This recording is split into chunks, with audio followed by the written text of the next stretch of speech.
All right, let's see where we're at as of today. Gonna turn some more lights on.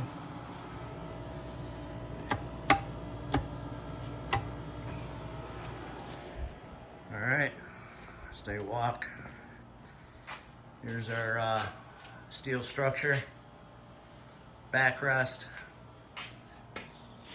the bench seat, connecting system, two big machined plates here that are adjustable. Our hardened plate that is machined and Blanchard ground. Actually, right now, there's a little high spot in here. Still need to hand lap that in to line up with the bearings. Those bearings can't be twisted or anything. That's why it's real crucial for these two surfaces to have intimate contact prior to the fasteners taking over. They just provide resistance. The actuator was targeted for this side, and this motor was in this big V here, so that would be able to pass. We recessed this down in, which allowed it to actually go over here, so we moved it. All this has internal structure. This was initially built without the internal structure and this external structure. It was slated for 2x4 tubing. It was not strong enough. This is 1-inch solid plate that is welded to here. And initially, when it was welded to the original structure, without all that gusseting, internal and external, it flexed it too much. So after that was accomplished, I had to build another mock-up of this exact angles, which was that big bag of shit there. That's all my silicon bronze testing.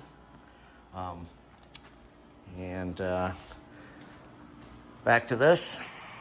So after this was built and it was all good to go, actually there was too much vibration in these long arms here. So all this weld had to come back out, and we put in silicon bronze in there to reduce the vibration. It was monumental change. When we first had these two structures combined, it actually shook your hands with just a simple tap. And anyhow, the other day we moved the electrical over here. It was here.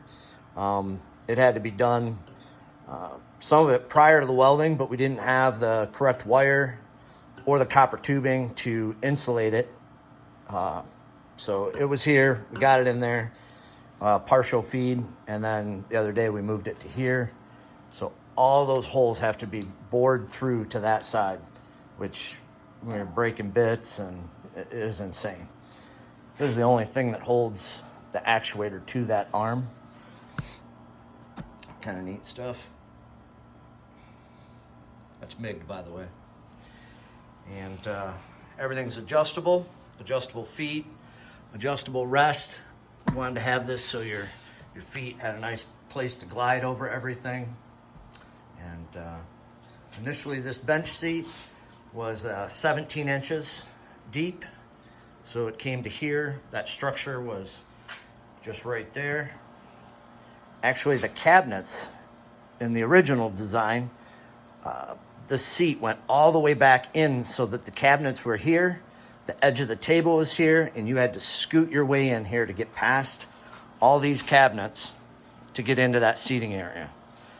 So when this was mocked up, it went to the client's house. We decided to bring this out. So now the cabinetry ends there, which opened up this area. Now you've got this area to get in and out, but now we have to make a panel structure there as well, where we didn't before. All this structure needed to be added and moved back. This was a 20-inch structure, and now it is a 30-inch structure. So it completely changed that dynamic. That was a total rework, mostly because we went from having the same 3-inch structure that picture frames the wood here. It was picture framing the backrest, and a door would be opening up that was later added. This was eliminated. We had to go to this structure, which created some other issues. Here was our original build for the backrest. So when we went to the non-picture framed backrest, we were still able to take this and cut it, turn it sideways, and hook it all together. But as soon as it went to a 30-inch, that game was over. We didn't have enough material. So we took 3-foot table slabs that were 9 feet long, carved the heartwood out of it, and got this 7-foot by 30-foot piece. So this is our backrest now. This is, I don't know. So here's our whitewoods for our the kick plate in the front, on the footrest. These are the sides. Here's our seat. Our original seat did not include this in the slab. This was a total slab here. This was our mantelpiece, 9 inches, and this was waste. This was going on the fire. The client wanted to utilize this. It is the sweetest featured wood in length that I've ever done, and a lot of this is the ghosting that's natural. That's not epoxy, but you're getting into epoxies here. Just an insane amount of work. Went through a couple molding processes, and still big issue was that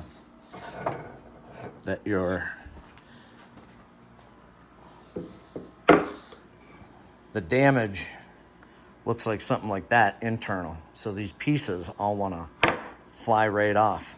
And that took a couple $100 of CA to get down in there to prevent that from coming apart, which it's still coming apart on the bottom. This is the top.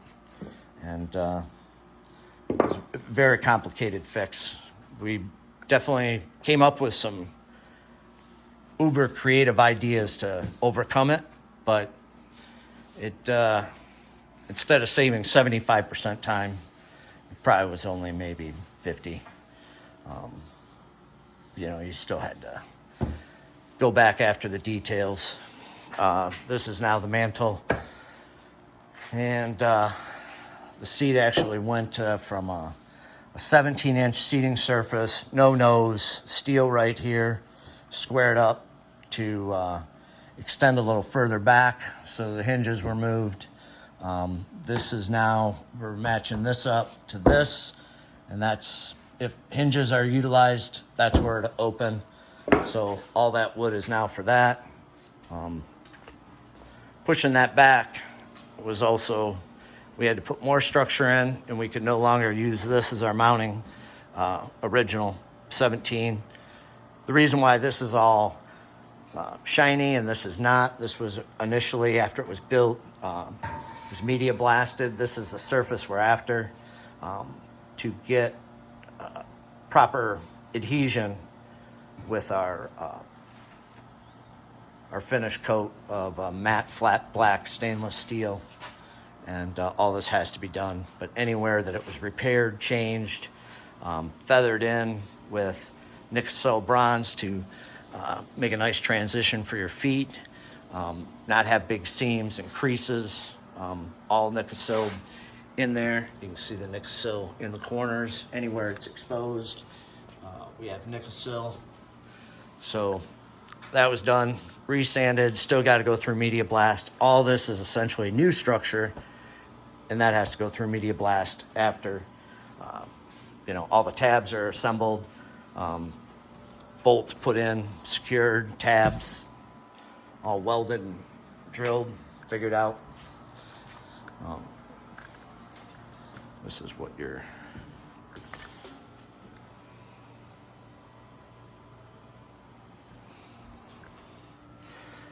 This is a table. Big monster comprised of 4 massive slabs. 3 initially. Actually, initially we were going for more flowing, swoopy, pseudo live edge on the outside. 66 to 70 length. That was changed to be the bare minimum at 68. So this being 68, by the time you trim her up, and it just wasn't going to happen. There's no such thing, 68 there. That got moved to 70, being around 70 inch. This monster here, 25 by 71-ish. Still, I was afraid that wasn't going to cut it. Some flaws. Then it kind of evolved into very little epoxy, no bow ties, pretty much just solid heartwood. And that doesn't exist, so that's what prompted us to take 4, actually 5 slabs. And the last one being this didn't exist here. So this was non-existent. And that was the cut of the chainsaw cutting this tree down.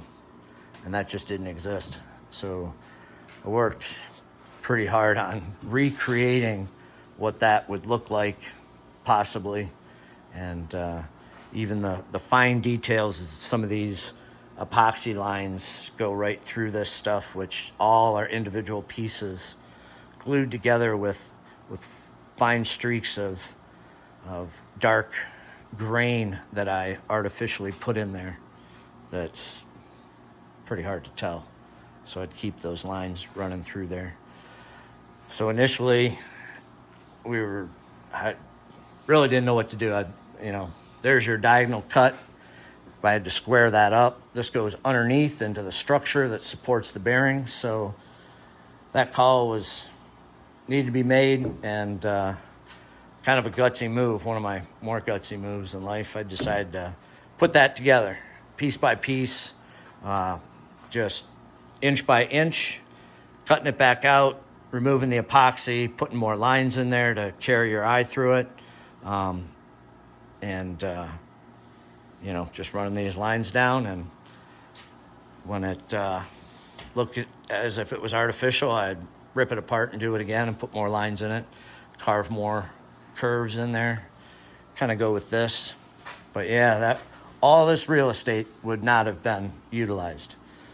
So that was a big decision. Went with it, and it would have changed the whole design structure on this. This would not have been able to look like this. And the bearing rides right here. This whole table shifts back and forth to become a bar that starts here and either moves in or out 16 inches. So it's essentially a convertible table. This would be where the edge of it is. Click a button, it extends in or out at any level. It will cover up the bench seat to right in this area. Basically, it tucks all the way into there, or extends out, allows you to get in and out of here freely. And go ahead, sit down in your table and click a button, and this actuator brings us back into you, or pins you in the back of the seat anyhow. But yeah, quite a journey here. We're just about done, and few details to wrap up, but they're significant details. Alrighty, till next time. Safety third.